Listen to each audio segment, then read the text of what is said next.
Katihar Congress committee के लोगों पर लगाए गए आरोपों को बताया बेबुनियाद। नमस्कार आदाब, मेरा नाम आमिर है और आप देख रहे हैं KTN न्यूज़ बिहार। दरअसल बता दें, कांग्रेस के एक मजबूत नेता कह लीजिए, उसका नाम जो है विकास सिंह, जो आज भाजपा में शामिल हो गए हैं और कांग्रेस पर ही कई आरोप लगाए हैं। आरोप में यह है कि वो जो कांग्रेस के जिला अध्यक्ष हैं सुनील कुमार यादव जी, उन पर भी कई आरोप लगाए हैं। साथ ही साथ तारिक अनवर जो थे भी कई आरोप लगाए थे। आरोप में यह बताया गया था कि स्वर्ण समाज के साथ जो है कटिहार के कांग्रेस पार्टी की जो है वो अनदेखी कर रही है, और साथ ही साथ जो कांग्रेस के अंदर एक कार्यालय हुआ करता था इंटक का, उनको जो बुलडोजर से तोड़ दिया गया है। अब इस पर जो है कांग्रेस के जो स्वर्ण समाज के लोग हैं, जो नेता हैं कांग्रेस के ही हैं, उन्होंने साफ प्रेस वार्ता कर इस बात की जानकारी दिया है कि कभी भी कांग्रेस जो है स्वर्ण समाज के साथ अनदेखी कभी नहीं कर सकती है, और न कभी की है और न कभी करेगी। साथ ही साथ इन्होंने ये भी कहा कि जो विकास सिंह हैं, जो एक मजबूत कांग्रेस के सिपाही थे, वे भाजपा में शामिल हो गए हैं। उन पर वो दुख भी थे, और साथ साथ उनके जो विकास सिंह उन पर उज्जवल भविष्य की कामना भी कर रहे थे। यह भी बताया कि जो है कांग्रेस के कार्यालय में जो इंटक के कार्यालय हुआ करता था, उस पर बुलडोजर नहीं चलाया गया था, बल्कि उस पर जो है मरम्मती का कार्य, यूँ कह लीजिए जर्जर भवन हो गया था, जिसके कारण उसके तौर पर मॉडिफाई किया जा रहा था। इस बात को लेकर जो खंडन किया है, जो कांग्रेस के स्वर्ण समाज के नेताओं ने खंडन करते हुए क्या कुछ कहा है, आइए सीधे सुनाते हैं पूरी रिपोर्ट में। मुख्य रूप से दो आरोप लगाया है।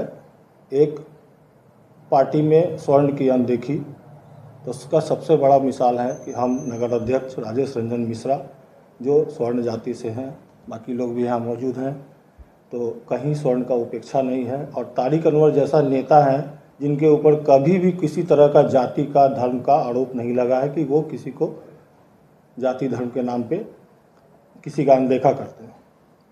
वो जाना था, वो दिल से पहले से जा चुके थे।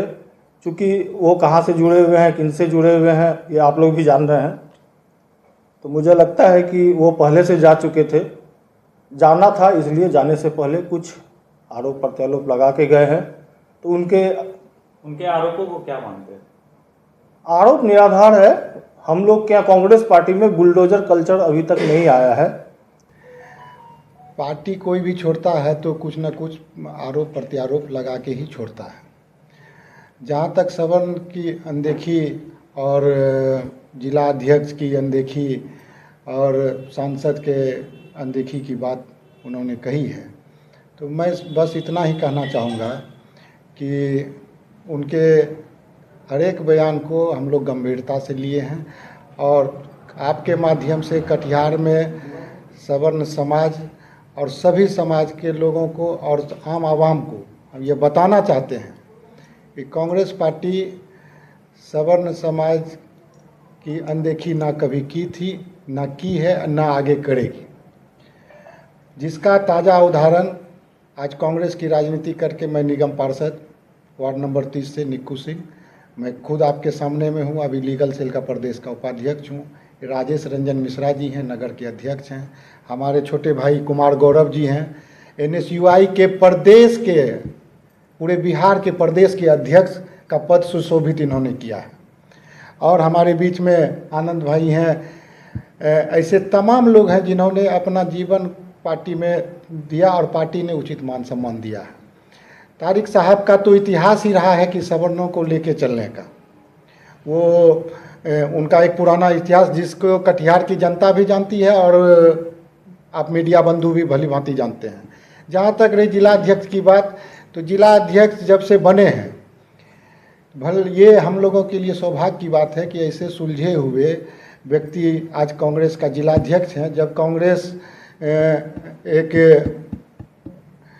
विपरीत परिस्थिति में गुजर रही थी, तो कांग्रेस को सजाने संवारने के लिए हम लोगों को एक मजबूत जिला अध्यक्ष मिला है, जिसको समरस समाज की स्थापना करने का एक सोच है, एक जुनून है, और वो सभी जाति बिरादरी को लेके चलते हैं। हम लोग इनके साथ कंधे से कंधे मिलाकर चलने का काम। कटिहार में कांग्रेस पार्टी जो एक मूर्त रूप ले लिया था, इन्होंने आया है तो उसको जिंदा किया है। हम लोग को सोचना पड़ता था, मैं भी आज 40 वर्ष से हूँ, लेकिन रिंकू जी हैं बगल में जो है, तो दादा बैठे, उनसे पूछा जाए कि हम लोग बीच में आना जाना बंद कर दिए, लेकिन जब से सुनील बाबू आए हैं तब से हम लोग आना जाना शुरू करे। इन्होंने नवयुवक को जगाया है, बुजुर्गों से आशीर्वाद लिया है और कटिहार के कांग्रेस पार्टी का जीर्णोद्धार किया है। तारिक साहब का जहाँ तक प्रश्न है कि तारिक साहब कटिहार के विकास पुरुष कहलाते हैं और कटिहार के चौमुखी विकास के लिए तारिक साहब ही हैं जो कि आज कटिहार पूरे हिंदुस्तान के में दिखाई दे रहा है। कटिहार जिला यदि वो नहीं रहते तो ये दिखाई नहीं देता कि कटिहार भी कोई जिला है। इसको देखिए, अभी हर चीज़ में सरकार की जो पॉलिसी जो है उसमें अति पिछड़ों को ही स्थान दिया जा रहा है और अति पिछड़ा जनसंख्या भी है और वोट भी देते हैं और हमारा एक ऐसा परिवार जो है कुछ पिछड़ा हुआ है, अगर उसको बढ़ाया जा रहा है तो क्या दिक्कत है। मेरा अगला पीढ़ी ही तो उसको बढ़ने का मौका दिया है। कांग्रेस पार्टी तो सबसे पहले स्वर्णों की ही पार्टी थी और है आज भी सबसे ज़्यादा महत्व स्वर्णों को ही दिया जाता है और समाज में जो व्यक्ति जो पिछड़े पावदान पर थे उनको सम्मान दिया जाता है, उनको आगे बढ़ाया जाता है। ये तो जातिगत बात हुई नहीं। इसके पहले बिहार प्रदेश कांग्रेस कमेटी के अध्यक्ष अखिलेश सिंह हुआ करते थे, उससे पहले मदन मोहन झा जी हुआ करते थे। तमाम बड़े चेहरे हैं जो फॉरवर्ड के, वो सब कांग्रेस के अध्यक्ष हुआ करते थे। जहाँ सवाल कटिहार जिला कांग्रेस कमेटी की बात, यदि अति पिछड़ा से यदि अध्यक्ष है तो हमारे अभी कमेटी जो इसके पूर्व में जो बने थे उसमें संजय सिंह जी हमारे कार्यकारी अध्यक्ष बने थे। अभी 20 सूत्री का जो कमेटी बना उसमें भी हमारे अध्यक्ष को मौका मिला, तो उसमें भी एक हमारे संजय सिंह पूर्व के जो NSY के रहे नेता, उनको भी 20 सूत्री में जगह दिया गया। अभी भी उपाध्यक्ष में भी जो इंटेक के अध्यक्ष आपके जो छोड़ के गए उनका भी नाम उपाध्यक्ष के लिए प्रस्ताव में भेजा गया था प्रदेश कांग्रेस कमेटी को। अभी अप्रूवल होके नहीं आया था क्योंकि जाना था, तो इस तरह का आरोप प्रत्यारोप तो चलता रहता है और ये चुनावी साल है। कांग्रेस बुलडोजर चलाने लगी है, ये सब अफवाह है। ना बुलडोजर चला था और ना वहाँ कोई चलने की जगह है। बुलडोजर घुसने का भी कोई जगह नहीं है। कांग्रेस कार्यालय को मॉडिफाई किया जा रहा था अध्यक्ष जी के नेतृत्व में। उसको क्या इंटक कार्यालय को बगल वाले रूम में शिफ्ट किया गया था। युवा कांग्रेस का भी कार्यालय है, NSY का भी कार्यालय है। इंटक का जो कार्यालय था उसका छत टूटा हुआ था, उसको मॉडिफाई किया गया था। उसके बदले में तत्काल उनको जो है दूसरा रूम भी दिया गया था। ऐसा कहीं कुछ नहीं था कि इंटक कार्यालय को तोड़ दिया गया। ये सब निराधार आरोप है। क्या मानते हैं? ये सारा निराधार आरोप है। बस एक लाइन हम तो कहे कि अभी चुनावी साल है, ये सब तो चलता ही रहता है।